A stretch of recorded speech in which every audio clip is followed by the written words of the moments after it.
Muito boa tarde, meus irmãos. Que a doce paz de Jesus permaneça conosco de sempre.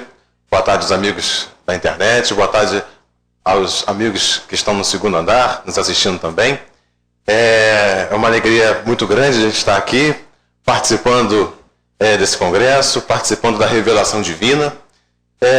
E de forma interessante, né? O Júlio fez a grande abertura do nosso congresso, porque todas as palestras estão ligadas ao chamamento e à recomendação que ele fez, né? E observando a passagem lá do livro Nosso Lar, de André Luiz, existe um trecho muito interessante quando uma mulher é resgatada do umbral, né? E pela cronologia da obra, mais ou menos ali em 1939, por aí. E essa senhora, ela desencarna em 1888, né? Ela desencarna no dia da abolição da escravatura, né? Ela infartou. E ela infarta porque ela não aceitou a abolição da escravatura, né? Ela não conseguiu se imaginar, ela não conseguiu perceber a vida dela sem escravos, né? Hoje a gente pode achar isso um absurdo, mas olha como foi difícil para aquele ser humano, né, viver daquela forma. E de forma também muito importante, essa senhora, ela acabou adotando esses ideais preconceituosos e delituosos, né, que acabaram por colocá-la no umbral, através de uma revelação religiosa errônea. Então, o poder da palavra, ou o poder das revelações divinas, elas têm que ser transmitidas e exteriorizadas através de um processo onde a pureza prevaleça, e não as nossas opiniões, né? Porque geralmente nós somos cheios de opiniões sobre um assunto, sobre alguma coisa. Nós achamos muitas coisas. E os nossos achismos, as nossas ideias, muitas vezes acabam por poluir a pureza das revelações divinas, né? Nesse caso específico, na obra Nosso Lar, essa senhora era muito religiosa e um padre disse para ela que os negros eram filhos do demônio e que os negros não mereciam viver, né? E que deveriam ser tratados com toda forma de castigo e punições possíveis. Ela, ao absorver essa informação, né, de uma pessoa que ela confiava, né, ela segue nesses preceitos, ela segue nesses princípios, e aí ela acabou maltratando e torturando muitos escravos. Ela aproveitou para tratar pior ainda, né? Se ela já não tinha muita simpatia, ela resolveu então estragar tudo, né? Mas achando que estava fazendo o melhor possível. E olha só que terrível. Há um comportamento cíclico nesse erro. Ela absorve a ideia de que maltratar escravos era interessante, que eles mereciam ser maltratados. Ela promove os castigos. Aqueles indivíduos sofrem, muitos deles atrasados ainda sofrem e ficam com raiva. E olha só, quando ela desencarna em 88 e chega no umbral, quem ela encontra? Ela encontra muitos daqueles que ela maltratou, mas que também tinham uma vibração muito baixa, né? Ainda não tinham um grau de evolução adequado. E olha só que situação intrigante. Aqueles escravos que ela maltratou foram persegui-la, foram promover a sua perseguição no umbral. Então olha só, quando ela encontrou com seus antigos escravos, qual foi o pensamento, qual foi o sentimento que ela desenvolveu lá no umbral agora? Poxa, ainda bem que eu maltratei, porque tá vendo? Eles não são filhos de Deus. Aí eu tô aqui tentando viver, e eles estão aqui no umbral querendo me matar de novo, né? Eles estão querendo promover todo o mal contra mim, né? Então, é uma situação curiosa, né? É o André Luiz que entrevista essa senhora, ele faz várias perguntas para ela, e ressalta a importância de nós tentarmos estudar as obras divinas e a revelação do Cristo da forma mais pura possível, sem colocar os nossos preconceitos sociais, né? Sem colocar os nossos hábitos, tentando ver da maneira mais profunda possível. E esse tema me chamou muita atenção, porque é um tema muito difícil para a gente, né? É um tema muito difícil para os seres humanos. Nós vamos falar sobre as bodas de Caná e o início da missão messiânica.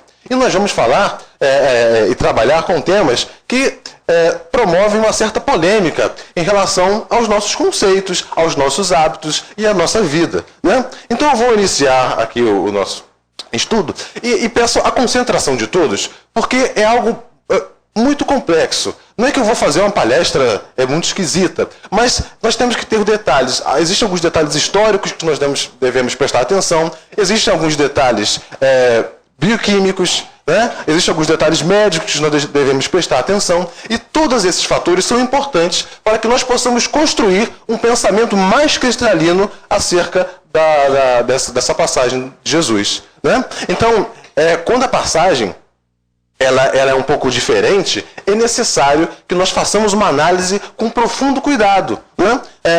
De pegar informações por todos os lados, para que a gente possa, então, conseguir entender a orientação do plano superior. Então, vamos lá. Vamos à nossa passagem. Antes disso, né, só para ilustrar esse prefácio aqui da palestra, existe uma mensagem no capítulo 24 do livro As Virtudes do Céu, né, que diz assim: filhos, é natural que no correr dos nossos estudos se nos deparem fatos e passagens que, como esta, exijam meditação muito séria, uma vez que eles não puderam nem podiam chegar até nós com a sua fisionomia absolutamente real, já porque, pelas necessidades da época, como bem dissestes, tiveram de ser compreendidos sob outros aspectos, já porque, relatando-os os evangelistas, o fizeram sob o influxo, muitas vezes, de suas impressões humanas, já porque não pouco perde a verdade integral dos fatos, quando são registrados depois de terem passado de boca em boca pelas multidões, das quais recebem acréscimos, sofrem apreciações que os modificam, pela razão de que cada indivíduo os aprende e toma de acordo com as suas possibilidades e capacidades, né? Assim, em outras palavras, colocando de maneira coloquial, quem conta um conto aumenta um ponto, né? Então a gente não consegue, às vezes, nem reproduzir um fato, né? A gente não consegue reproduzir nenhuma notícia, às vezes. Cada vez que a gente vai reproduzir, a gente aumenta ou esquece de uma passagem. Consequentemente, essas coisas aconteciam também com Cristo, né? Então vamos ver e trabalhar esse aspecto dentro da obra Os Quatro Evangelhos, que é muito reveladora, né?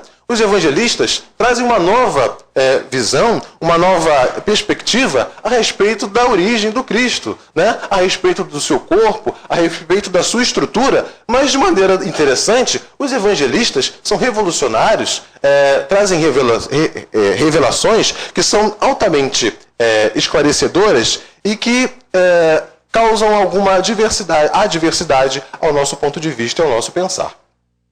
Então, primeiro é o seguinte: está estabelecido lá no Evangelho de João como o primeiro grande milagre de Jesus, né? Então, a transformação lá da água em vinho nas bodas de Caná foi o primeiro milagre de Jesus, e Jesus começa assim a sua missão messiânica. Mas será que o Espírito pleno e puro como Cristo iria esperar tanto tempo para ajudar alguém ou para desenvolver alguma das suas habilidades para que ele pudesse reestruturar a humanidade? Então, a primeira ação pública de Jesus, né, revelada por Eurípides de Barçanufo, não foi lá nas bodas de Caná, mas foi quando Jesus ainda era adolescente. Está estabelecida no livro A Grande Espera, né? Aqui, psicografia de Corina Novelino, e nesse livro A Grande Espera é o primeiro contato que Jesus tem com aqueles que já o aguardavam. Então havia uma comunidade essênia que esperava a vinda da grande estrela, né? Eles esperavam a vinda do governador do planeta Terra, mas não sabiam qual era a forma de Jesus. Eles achavam que era uma estrela que ia vir, eles acharam que era uma forma especial. E o primeiro contato que eles têm com Cristo ele ainda adolescente, né? Se mostrando adolescente, e está bem relatado aqui no capítulo 32, esse encontro. Então diz assim: o adolescente aparecia ainda aos companheiros revestido de luz, irradiando centelhas ofuscantes. Seus olhos iam de um ao outro, como a interrogar sobre a presença de todos ali, naquela hora tão difícil. E como não se aproximasse para apertar a destra de Josafá e dos companheiros, o adolescente cercou-se da velha servidora e abraçou-a com ternura. Mira recuou, quase imperceptivelmente, com o terror estampado nos olhos, ainda expressivos, e falou: não vos aproximeis, jovem. Estamos todos infestados pelo mal terrível que levou nosso amo e muitos servidores desta casa. O jovem demorou o olhar terno no rosto macilento da interlocutora e acalmou a benevolente. Não há perigo, bondosa Mira. A misericórdia do Pai desceu sobre nossas cabeças. Ofereçamos nossos corações ao Pai, no reconhecimento e no louvor da oração. Neste momento, em que pisamos o solo bendito de nossas esperanças maiores, as lutas da assistência aos enfermos alongaram-se por vários dias, contudo, não se registrou nenhum caso fatal. Então a comunidade essênia estava sofrendo de uma epidemia gravíssima, estava morrendo muita gente, e quando Cristo chega então na comunidade essênia, depois que ele pronuncia aquelas palavras, né, de que não há perigo, aquele mal, aquela epidemia foi controlada e ninguém mais morreu naquela comunidade essênia. Então foi a primeira grande cura, o grande processo coletivo do Cristo, embora não fosse instantâneo. Os indivíduos continuaram ainda um pouco enfraquecidos alguns dias, mas tempo depois todos eles estavam restabelecidos. Né? E depois a primeira assembleia, é a assembleia que o Cristo faz para os essênios. Tá? Então, gente,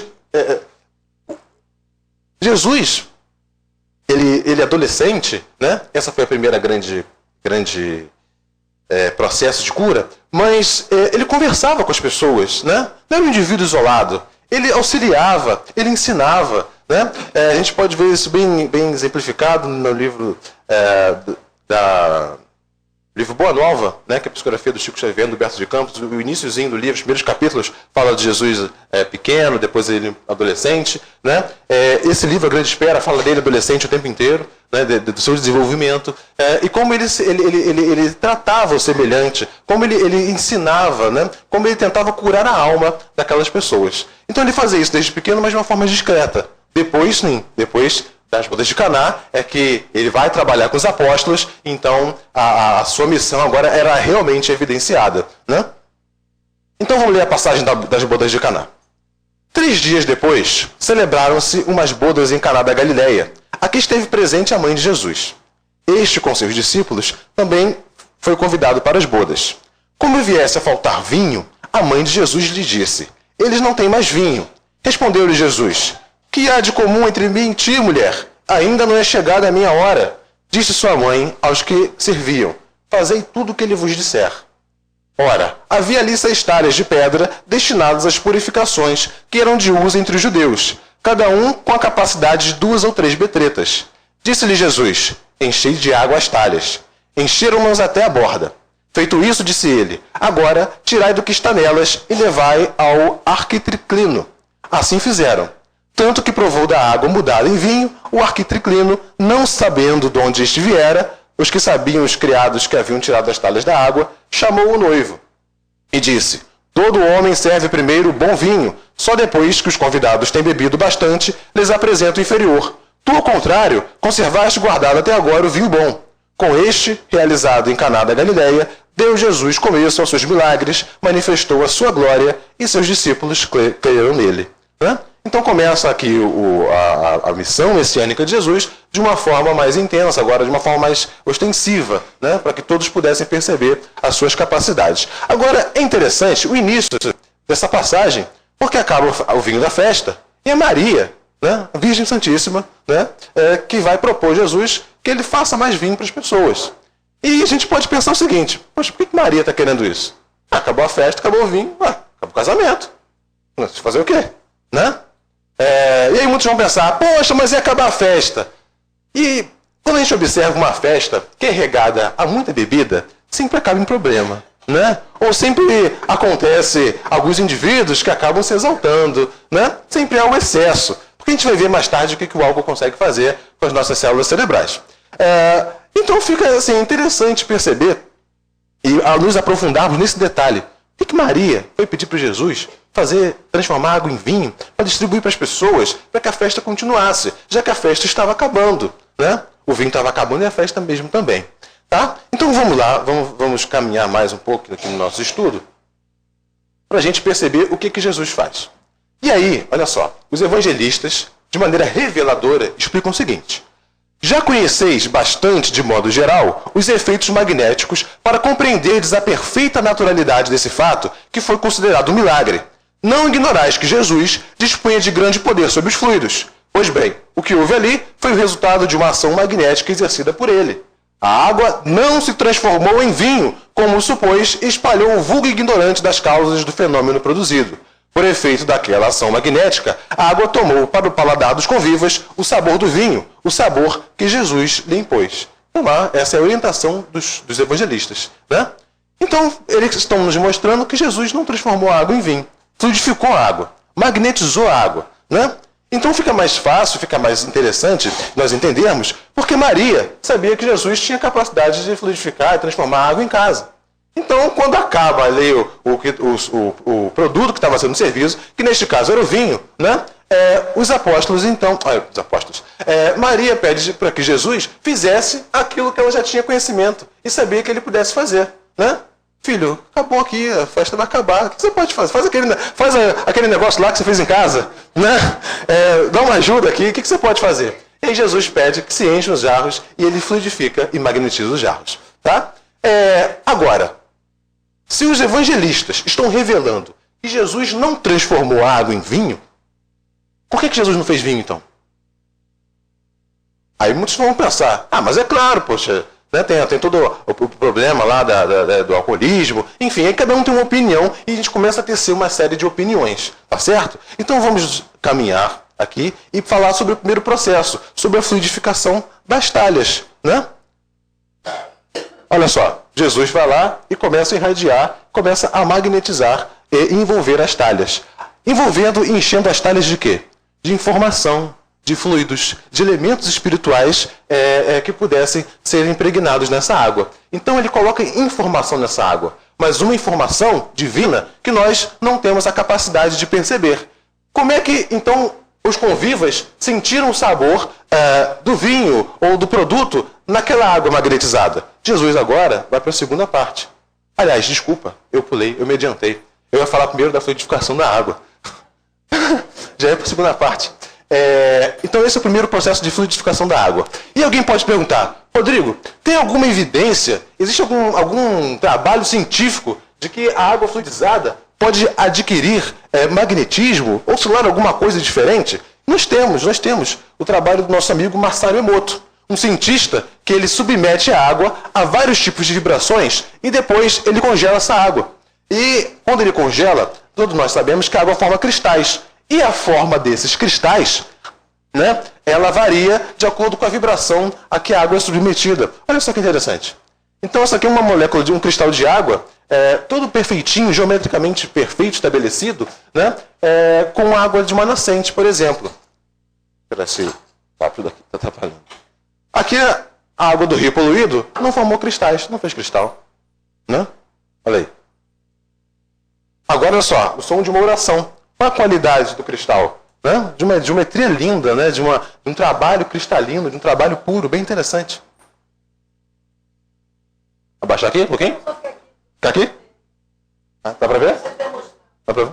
Lá quem está muito no canto é difícil. Se eu baixar, dá para ver? Tá. Eu vou baixar um pouquinho. Não? Olha só, a molécula, o cristalzinho de água feito lá, o som do muito obrigado. Né? Olha só. Essa molécula, esse pontinho d'água aqui, recebeu a mensagem de uma ameaça de... ele foi submetido a uma vibração de ameaça de morte. E o cristal não se fez. E no outro lá, colocaram um discurso do Hitler. E congelou-se a água e se viu o cristal. E o cristal também não se fez. Né? Aqui, olha, o amor e admiração. A água submetida a esse movimento, ela consegue ser extremamente divina, né?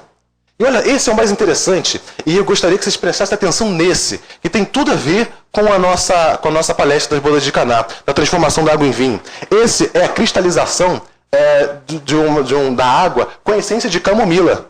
E essa aqui é a florzinha da camomila. Olha só. Como é que o cristal se assemelhou à essência da flor. Para a gente ver como é que o magnetismo, né, de uma estrutura, né, vai aparecer até nos seus resíduos, né, nos seus resquícios. Então isso aqui é um resquício da camomila que lá na intimidade microscópica fez o cristal com a forma da flor. Então o que é magnetizado na água, por isso que eu falei antes, carrega informação. Olha como é que o cristal agora se comporta. Com a informação que era do magnetismo vegetal, né, do crescimento da pétala. Bom, se for assim, agora fica mais fácil, né? A gente consegue entender que se eu magnetizar realmente a água, ela vai conter informações e propriedades muito interessantes. Na obra Nosso Lar, né, o André Luiz conversa com Lísia sobre... não mudei a cor. Sobre os bosques das águas. E ele diz assim, ó, sobre a água. O Lísias fala para o André, aqui ela é empregada sobretudo como alimento e remédio.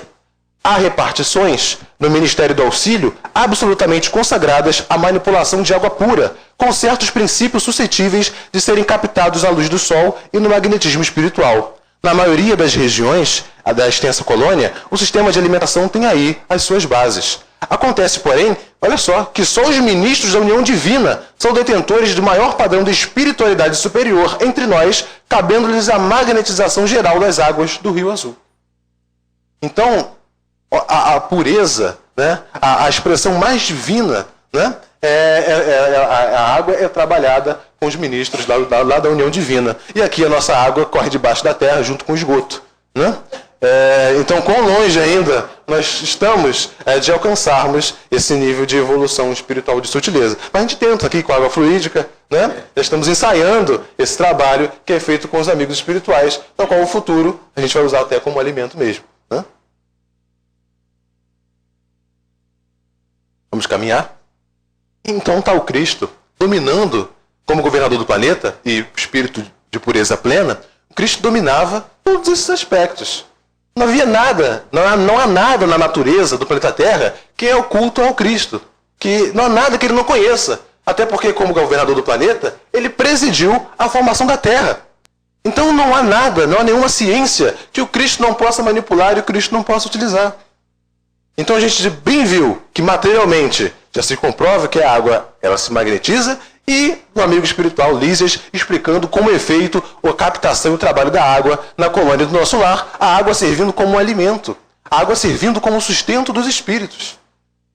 Então, a pureza maior das bodas de Caná não estava no seu fim, que era o produto parecido com o vinho, mas era na pureza da água que o Cristo consegue manipular. É a manipulação divina da água. Agora é o seguinte, chegou a segunda etapa, né? A primeira foi magnetizar a água. Só que, para isso, era necessário que os convidados estivessem agora todos também magnetizados. Para quê? Para conseguirem sentir as informações e a vibração contida naquela água. Por isso que os convivas sentem, porque agora o Cristo magnetiza a todos os que estão ao seu redor. E foi nesse contexto que a sua missão messiânica tem início de uma forma mais ostensiva através desse trabalho espiritual que Jesus fez. E agora, por que o vinho? Isso é qualquer coisa. Né? Mas por que o vinho foi escolhido? É interessante. Né? E aí a explicação é bem interessante. Porque cada povo da humanidade diz que foi a sua cultura que desenvolveu o vinho. Então você vai em povos variados, você vai encontrar a informação de que eles desenvolveram o vinho. Tá? Mas a informação que nós encontramos aqui mais longa, né, de uma datação material e mais antiga, é o trabalho que os egípcios faziam. Né? Então, olha só, os egípcios foram o primeiro a registrar em pinturas e documentos, né, o processo da vinificação e no uso da bebida em celebrações. Né? Então, eles chamavam o vinho de irep. Tá? E era um uso que era restrito, não era aberto à população, não era para todos, era só para as famílias reais. Então só os sacerdotes, só os indivíduos que tinham ligações com a família real ou alguma nobreza dentro do Antigo Egito, eles que podiam e tinham acesso a esses vinhos. Né? E é interessante porque os egípcios catalogaram tudo. Né? Eles tinham lá o indivíduo responsável pela fermentação, eles tinham um catálogo das ânforas, eles catalogavam e escreviam nas ânforas. Tem um trabalho bem interessante que o pessoal da UF fez sobre essa história do vinho no Egito. Né? Então está aqui lá, eles fazendo a colheita, depois pisando nas uvas, depois espremendo, né, para poder extrair o sumo da uva. Tá? E aí tem outros documentos egípcios relatando esse trabalho lá que os egípcios faziam. Como eram engenhosos, né, os egípcios. Muito bem, o interessante é o seguinte, no Egito havia dois produtos feitos com a uva. Um era o irep e o outro era o xedé. E xedé ninguém sabia o que era. E o que era o xedé? Não sei. E descobriram uma ânfora que estava escrito xedé. Né? E acreditava-se que o xedé era um produto feito de romã, era um vinho feito de romã. Mas a análise atual mostrou que era um produto feito de uva. Né? Então, sim, não se sabe o que era, mas era feito de uva. Então tinha um vinho alcoólico, que era o irep, e um outro produto que a gente não sabe, né? Não sei, pode ser. Fica a sugestão. Que era chamado Chedé e também era de muito boa qualidade. Na ânfora estava lá, Chedé de ótima qualidade. O que era, não sei. Não tinha, eles também tinham as duas produções. Mas eles chamavam de IREP mesmo, né? Então tá lá o IREP e o Chedé. Aqui eu tirei, era uma foto das ânforas, né? Bem longilíneas, bem interessantes aqui. Muito bem. Por que eu vou falar da história do Egito? Porque Israel está pertinho, né? Então, se a gente vai falar das bodas de Caná, vamos falar de um vinho produzido lá, naquela região. Consequentemente, a tradição de produzir o vinho que eles tinham vinha da região mais próxima, da região que eles tinham contato. Então, foi através desse trabalho com os egípcios que os hebreus aprenderam, né, a fazer e a manipular o vinho também. E aí, olha só que interessante. Essa aqui é a palavra inos. É a palavra grega que traduz o vinho. E é uma palavra muito curiosa, porque ela é usada em vários momentos da história grega, né? Então, ela é usada também para designar vários tipos de vinho. Olha só, não só um tipo, uma variedade, né? Então, olha só, a palavra grega inos era usada pelos autores seculares e religiosos antes da era cristã e nos tempos da igreja primitiva, em referência ao suco fresco de uva. Olha aí, Aristóteles, na Meteorológica, ele fala sobre isso. Anacreontes escreve: esprema a uva, deixe sair o inos. Então, inos é uma palavra grega que era utilizada para falar sobre o vinho, o suco da uva fermentado, e também para falar sobre o suco da uva recém-extraído. Então, eles chamavam tudo de inos, né? Então, quando a gente vai trabalhar com essa ideia da antiguidade, é difícil saber do que estava se tratando, né? A gente tem que analisar um contexto bem interessante. Então são evidências, né, de hinos falando sobre o suco e não falando sobre o suco fermentado. A pergunta que alguns podem fazer é o seguinte: olha só que legal aqui, o Ateneu em 200 depois de Cristo fala, um hinos doce que não deixa pesada a cabeça, né? E aí outras passagens que a gente vê sobre o suco da uva.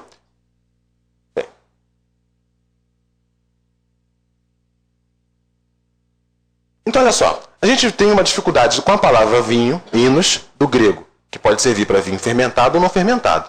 Temos também uma palavra problema agora com a parte hebraica do Antigo Testamento, porque nós temos várias palavras no Antigo Testamento que falam sobre vários tipos diferentes de vinho. Olha só. Então a situação está complicando, né?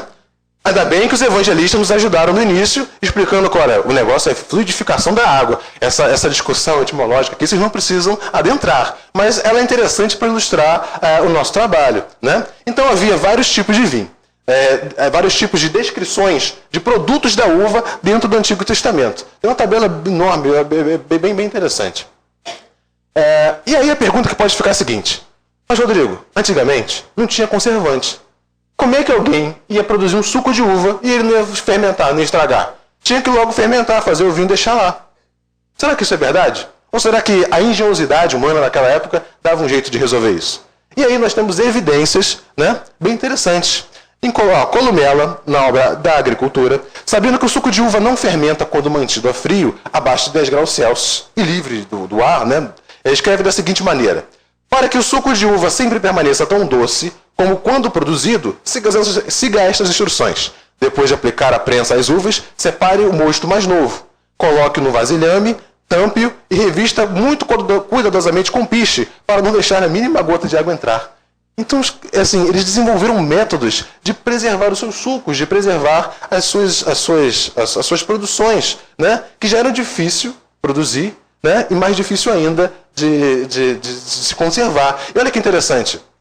Em seguida, mergulhe numa cisterna ou tanque de água fria e não deixe nenhuma parte da ânfora ficar acima da superfície. Tire a ânfora depois de 40 dias. O suco permanecerá doce durante 1 ano. Então eles conservavam suco fresco durante 1 ano. E o outro método era ferver o vinho. Você pega a uva lá e ferve, e aí você mantém também durante bastante tempo. Então são casos interessantes, né?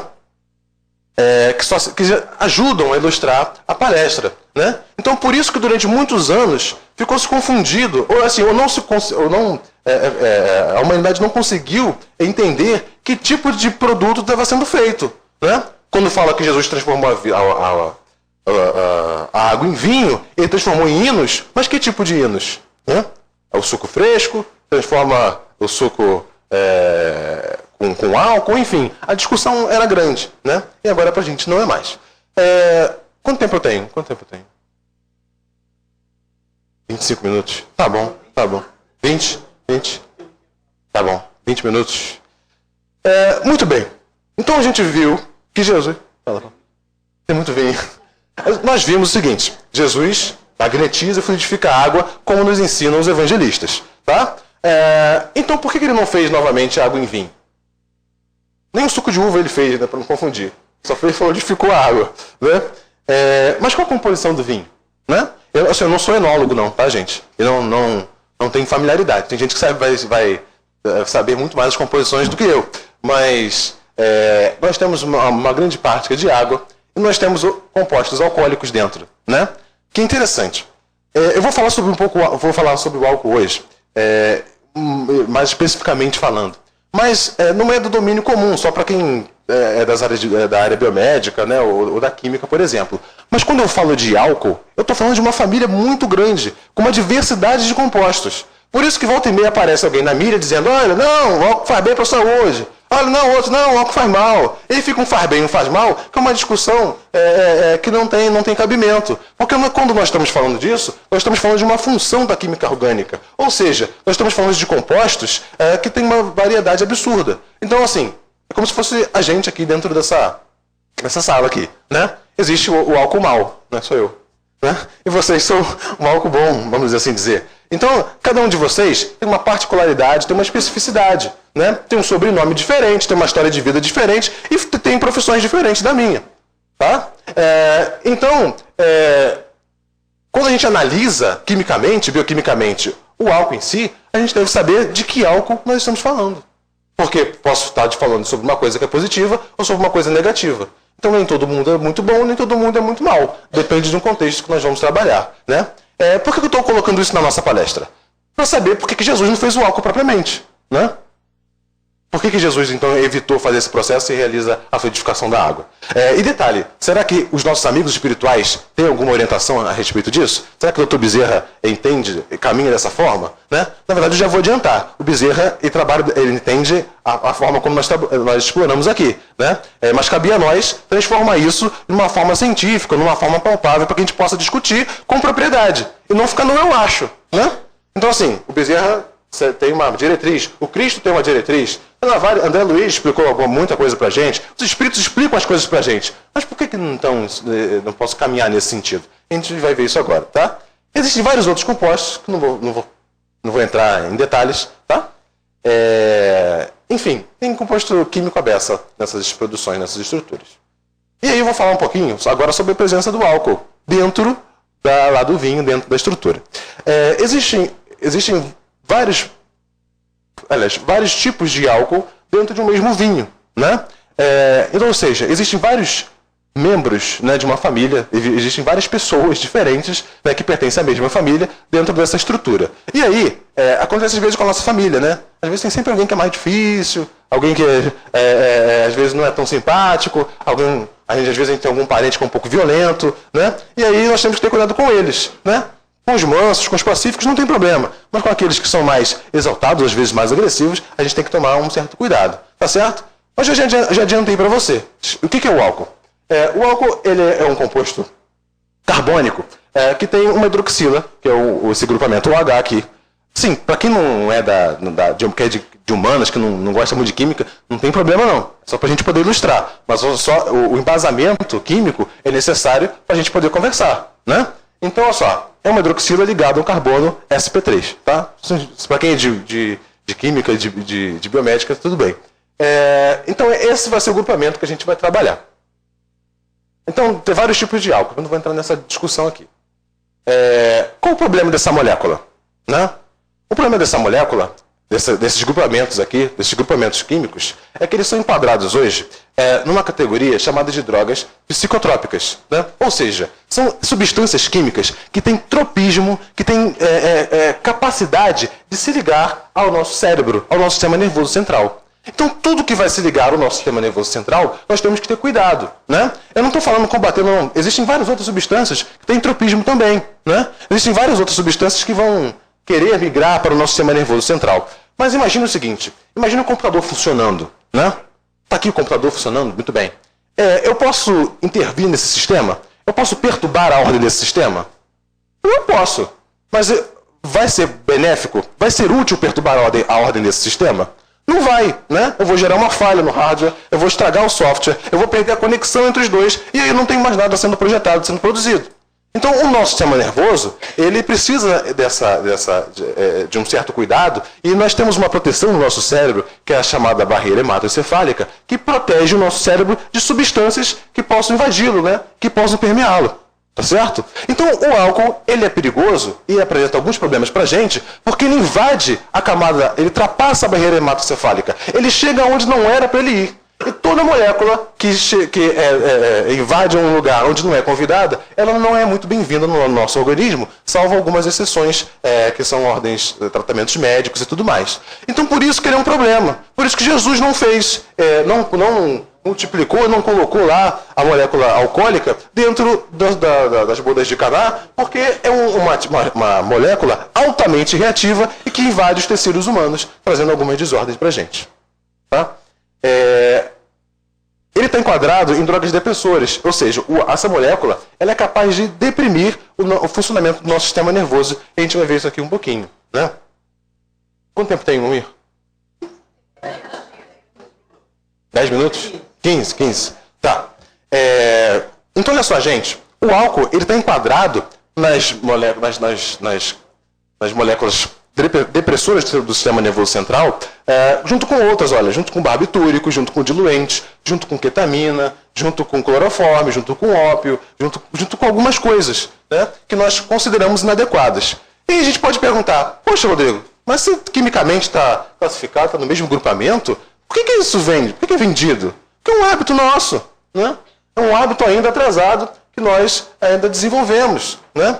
E nós consideramos isso, aceitamos isso socialmente. Mas se nós pensarmos, a gente aceita tanta coisa socialmente, né? A gente aceita a miséria, a gente aceita que o nosso próximo morra de fome, a gente aceite, né, que crianças não tenham nenhuma proteção, fiquem sem cuidado de um lar. Nós aceitamos, nós convivemos de uma maneira muito indiferente com o sofrimento alheio, né? E não é tão diferente quando chega aqui nessa situação, tá certo? Muito bem. Aqui tem um desenhozinho do cérebro mostrando as áreas diferentes, né, que nós utilizamos. E aí fica a pergunta, mas Rodrigo, se eu sou espírita, eu sei que a consciência está no espírito. Onde é que o cérebro entra nessa história? Né? É porque o cérebro ele é o transdutor. Ele é capaz de pegar a informação do espírito e trazer para o mundo físico. Se eu lesar cada areazinha dessa, o espírito perde a potencialidade? Não perde, o espírito continua pensando, mas a informação não chega até a nossa via material, o nosso corpo material. Então, por exemplo, um indivíduo que tem um acidente vascular encefálico e tem alguma área lesada, sei lá, o córtex occipital, por exemplo, ele pode ficar cego, né? Mas o seu espírito vai deixar de perder aquelas potencialidades, aquela capacidade? Não. Só que agora eu tenho uma área que não vai ser mais utilizada, né? Eu tenho uma área material onde o meu espírito não pode mais se expressar. Então, vê que interessante. O espírito que é capaz de se comunicar por todos os lados, por todos os meios, ele agora não tem mais como se comunicar devido a restrições que nós temos aqui na parte física. Tá certo? Muito bem. Rodrigo, você ficou falando de álcool, mas eu acho que não tem problema nenhum, eu acho que não vai acontecer nada comigo. E olha só, o primeiro elemento da família do álcool, o metanol, né? É o álcool que tem um carbono só, ele é um cara extremamente nocivo, né? 60 ml de metanol é a dose fatal. Metanol é utilizado para combustível para foguete e para outras coisas. Nós, os seres humanos, ainda não ingerimos mais. Mas quando o indivíduo compra uma bebida muito barata, uma bebida muito ruinzinha, né, que é mal destilada, essa destilação, essa produção do metanol, essa transformação, essa fermentação, ela, quando é incompleta, ela produz etanol, que é o que se bebe, mais o metanol. Então, há metanol em várias bebidas? Com certeza. Estragam bastante, prejudicam o organismo. Olha só, ela provoca acidose metabólica, com lesões oculares, degeneração parenquimatosa do fígado, dos rins, do coração, alterações epiteliais, enfisema, enfim, disfunção cerebral progressiva, além da necrose pancreática. E a cegueira, né? Doses baixas de metanol provocam cegueira. Então, É uma substância dotada de muita complexidade. E esse aqui é o campeão de vendas, né? O campeão de vendas é o etanol, que é o álcool que se usa nas nossas bebidas alcoólicas tradicionalmente vendidas e, consequentemente, o álcool mais comum no vinho. Tá certo? E esse cara é um indivíduo interessante também da gente comentar. Pois bem, alguns podem estar falando, poxa, Rodrigo, você é muito blá blá blá, eu não estou visualizando o que você está querendo dizer. E aí, eu falei do problema do metanol, que é extremamente tóxico e uma dosezinha pequena mata. Agora eu vou falar do etanol, que é o vendido por aí comumente, né? E o etanol, ele causa um processo, ou seja, uma desordem no nosso organismo muito séria, que é chamada de desnaturação proteica. Então, assim, a gente já viu que o nosso corpo é composto mais ou menos ali por 70% de água, né? E os outros 30% é a massa seca que nós temos. Da massa seca, 68% são proteínas. Olha só, as proteínas são fundamentais para estruturar as nossas células, para estruturarem os músculos, por exemplo. Proteínas são enzimas que fazem reações metabólicas da célula. Ou seja, proteína é tudo na vida, né? Sem proteína nós não temos a nossa constituição física. E o etanol é capaz de fazer isso aqui, ó. Ele pega uma proteína e desnatura. Ou seja, o que é desnaturar? É perder a função, perder a formação, perder a sua capacidade funcional. E detalhe, a desnaturação proteica que o etanol faz, ela é muito violenta, porque ela é irreversível. Uma vez que eu desnaturo a proteína, eu não consigo mais a sua função de volta. Tá certo? Mas o Rodrigo não sabia disso, né? Assim, são coisas que que deveriam ser mais divulgadas, mas a gente não sabe, a gente não conhece. Muito bem, para dizer que isso aqui não existe, eu vou mostrar para vocês. Tá? A gente faz um experimentozinho. É bobo, é simples, mas é útil. Tá? Vamos lá.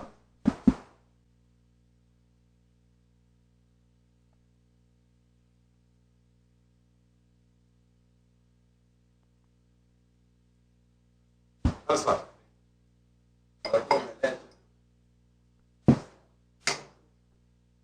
Muito bem. Nós temos um ovo. Todo mundo sabe que o ovo é bem rico em proteína, né? Tem muita albumina aqui dentro, tem muita albumina no ovo. E eu trouxe aqui um pouco de etanol, né? Para vocês verem se o etanol desnatura ou não a proteína, como eu estou falando, tá? Então vamos lá, vamos fazer aqui a experiência.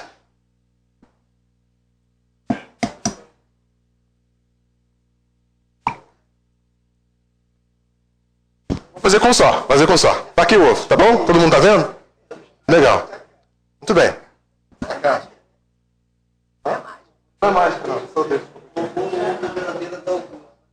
Olha só, vou acrescentar uns 2 dedinhos de etanol, tá certo? O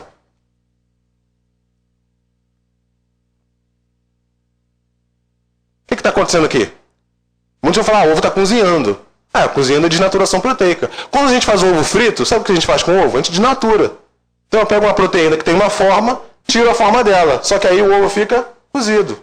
Então, ovo cozido é ovo desnaturado. Né? Quando a gente faz besteira em casa, a mãe fala, ô filho desnaturado. É isso aí. Você tinha uma função a cumprir e não cumpre. Aí sua mãe chega e fala que você é desnaturado.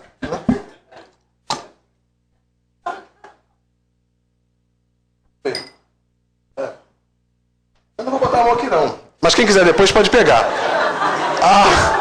A clara tá sólida. Eu vou pegar. Os cristãos morreram na cruz, eu posso pegar. Aqui.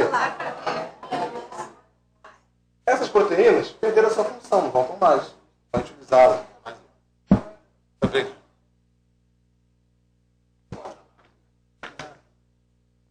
Muito bem, então vocês podem fazer isso em casa, tá certo? Esse álcool aqui, ele é um álcool forte. Olha, ele é 92%, tá bom? Aliás, 92 grau alcoólico. É um álcool bem forte. No uísque, por exemplo, você tem 40% de álcool. Então vai dar, 40% de ovo cozido. Né? Enfim, cada um tem a sua atribuição. Então, olha só. E aí fica assim, eu não vou me estender mais, porque o efeito é bem claro. Né? Rodrigo, vai me cozinhar. Não é que vai cozinhar, porque o nosso organismo tem condições de se reparar. Mas tem um lugar onde todo esse dano fica gravado, que é no perispírito e no corpo etérico. Então, as lesões teciduais que eu promovo, elas vão ser reparadas, eu vou ter uma nova célula, as células vão morrer. Eu vou ter uma nova célula ali para ocupar aquele lugar. Mas vai ficar marcado em mim aquela desnaturação, aquele efeito que eu tomei. Então, assim, é interessante isso. Nós não somos educados, às vezes, nesse pensamento bioquímico. Então, assim, é muito fácil ingerir qualquer coisa. É muito simples. Eu pego aqui e viro, e torno. e eu vou ingerir aquilo. Só que o dano, né, depende do conhecimento que a gente tem da estrutura. Né, assim, a consciência, né, do que a gente está fazendo depende de quão íntimo nós somos do processo. E esse é um processo de desnaturação um pouco assustador. Porque onde é que tem muita albumina, por exemplo, no nosso corpo? No sangue, por exemplo, no nosso plasma. Né? Então nós estressamos o organismo de diversas formas. E aí, sim, tem outros efeitos, a gente comenta depois, não fica para outra palestra, falar sobre isso. Essa aqui é só um modelo, como é que o etanol ele se liga aos receptores GABA e ele modifica o nosso processo cerebral. Tá? O GABA é uma via depressora, ou seja, o etanol ele estimula essa via. Tá? Muito bem. Não vou comentar mais disso. Aqui é o motivo da embriaguez, né? Quando o álcool começa a deprimir o cerebelo e as dificuldades do bêbado de falar, enfim. É como eles fazem isso nesses neurotransmissores. E aí, o interessante é o seguinte. Eu falei pra caramba, 5 minutos. O que dizem os espíritos? Pra gente encerrar. O que dizem os espíritos sobre isso? Então a gente viu o que Jesus fez. Trabalhou com a água. O álcool, não vou trabalhar com isso não. Né? Nós já vimos, quimicamente, que é um negócio meio agressivo. Né? E qual é a orientação dos espíritos, então, para confirmarem aquilo que nos ensinam os evangelistas? Né? Porque a obra dos 4 evangelhos ela é extremamente reveladora. Então, o que diz os espíritos? Olha só o que Humberto de Campos fala. O álcool, que destrói milhares de criaturas, é veneno livre onde quer que vá. Mas que álcool? É qualquer álcool? Não, esse aqui é o metanol que eu falei. Existem outras moléculas que não entram nesse assunto. Tá certo? Mas, Rodrigo, o vinho, por exemplo, não tem nada de bom? Tem uma molécula chamada resveratrol, que é um antioxidante. Mas, assim, você tem um etanol desnaturando e uma outra molécula tentando te rejuvenescer. Então, a gente tem que pesar o que é mais entre os prós e os contras, o que é mais interessante. Né? Vamos lá. Uma coisa interessante. Sabe onde tem mais resveratrol? Na semente da uva. Não na uva propriamente dita. Então, se quem quiser bastante antioxidante, tem que fazer o sumo da semente da uva. Tá? Aqui, olha só que interessante. Quando o André Luiz chega ao nosso lar, para a gente encerrar. Já observou, meu amigo, que seu fígado foi maltratado pela sua própria ação? Que os rins foram esquecidos com terrível menosprezo às dádivas sagradas?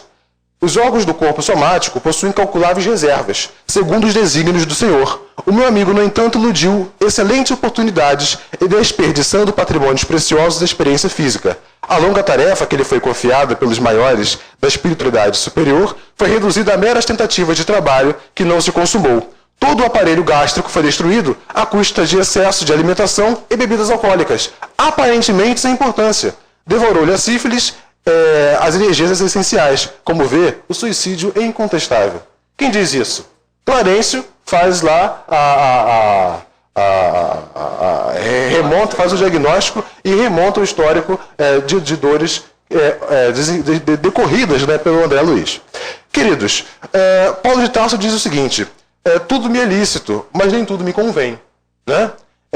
Quando a gente está trabalhando com estruturas dessa forma, esse tipo de molécula aqui, ele consegue alterar bastante a nossa percepção e o nosso juízo sobre as coisas. Né? O álcool ele consegue inibir bem as nossas áreas do senso crítico. E por isso mesmo, o nosso espírito tem dificuldade em interagir diretamente com a matéria. Nós ficamos mais animalizados, né, quando embriagados, do que nunca. Porque as nossas áreas espirituais agora não têm mais acesso ao nosso corpo físico. O acesso é restrito. Né? Então é difícil trabalhar esse aspecto para a gente? Né? Porque nós já temos nossos hábitos, nós temos nossos pensamentos, mas a orientação dos espíritos são direcionadas para essa forma, para esse ponto de vista. Olha só, existe no Ação e Reação, o André Luiz ele trabalha muito esse tema, o Luiz Sérgio também, né? Está lá no Livro dos Espíritos. Servirá de escusas aos atos reprováveis do ser devido à embriaguez, à aberração das faculdades intelectuais? Não, porque foi voluntariamente que o ébrio se privou da sua razão para satisfazer as paixões brutais. Em vez de uma falta, comete 2. Né? E finalizando, eu não vou colocar aqui hoje, depois vocês procurem o livro Medicina da Alma, o Joseph Gleber, ele trabalha muito bem esse tema e fala de uma maneira muito mais direta e muito mais até agressiva, né, assim, vamos por assim dizer, sobre esse tema, sobre a responsabilidade das médias com o assunto. Então, que nós tenhamos um congresso, uma continuação de congresso, envolvidas com muita paz, com muita luz, e que nós possamos procurar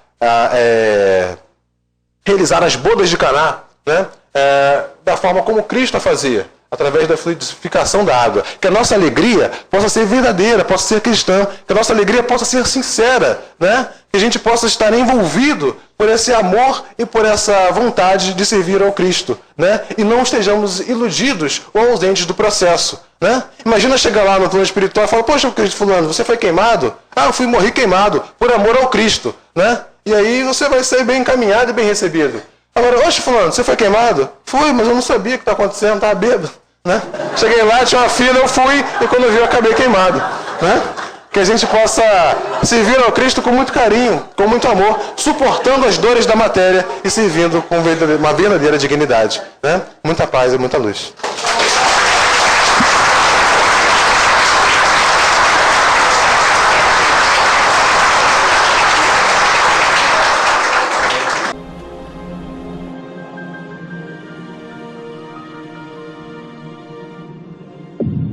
IBS, Instituto Brasileiro de Benemerência e Integração do Ser.